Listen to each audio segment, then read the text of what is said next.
Bonjour à tous et à toutes. Alors aujourd'hui je vous embarque dans la suite du journal de bord de mon ASBL le laboratoire et je vais vous parler du business plan associatif.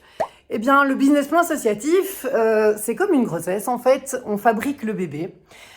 Pour aborder le sujet, moi il y a 3 questions qui me viennent en tête, mais si le sujet vous intéresse, n'hésitez pas à retrouver d'autres questions dans l'article Le business plan associatif en question sur le site de monasbl.be.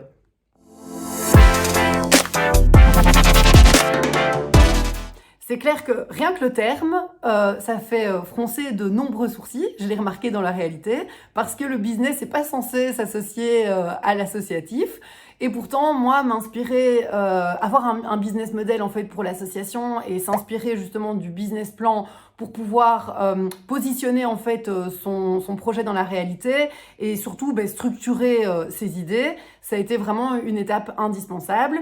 Le BPA pour le laboratoire, c'est une base, un guide. Ça permet de prendre des décisions, de planifier les actions, d'orienter aussi les différentes actions.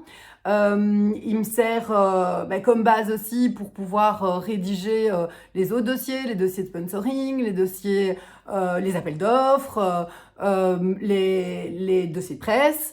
Donc, c'est vraiment pour moi un outil indispensable en fait. Alors, je vous présente mon BPA. Donc, les différents outils qui ont facilité la création du business plan associatif au laboratoire, c'est clairement les centaines et centaines de brainstorming qu'on a fait avec l'équipe qui a aidé à la création du BPA. Ce qui m'a aidé aussi vraiment, c'est les exemples d'autres business plans associatifs que des amis ou des responsables d'associations ont bien voulu partager avec moi. On a clairement les différentes relectures. C'est vrai qu'en fonction des thématiques du BPA, je communiquais avec des personnes qui avaient des expertises différentes et qui pouvaient me donner des conseils justement pour faire avancer mon BPA. Et d'ailleurs, il y a aussi on va dire cinquantaine de versions de mon business plan associatif sur mon ordinateur. Qu'est-ce qui m'a aidé d'autre? De prendre de l'info, tout simplement. Je me suis inscrite sur le site de monasbl.be quand j'ai voulu créer mon business plan associatif. J'ai assisté à des conférences aussi, notamment au salon ASBLissimo. Donc ça, c'était vraiment assez riche. Alors, moi, clairement, c'était toute la partie financière. On a tous nos domaines de prédilection et on a tous nos compétences. Et c'est en ça justement que le BPA est utile. C'est que en fait, il met en lumière aussi nos propres limites. Et le fait, il nous confronte à nos propres limites, il les met en lumière et en fait ça nous permet du coup de mobiliser des ressources pour pouvoir les dépasser.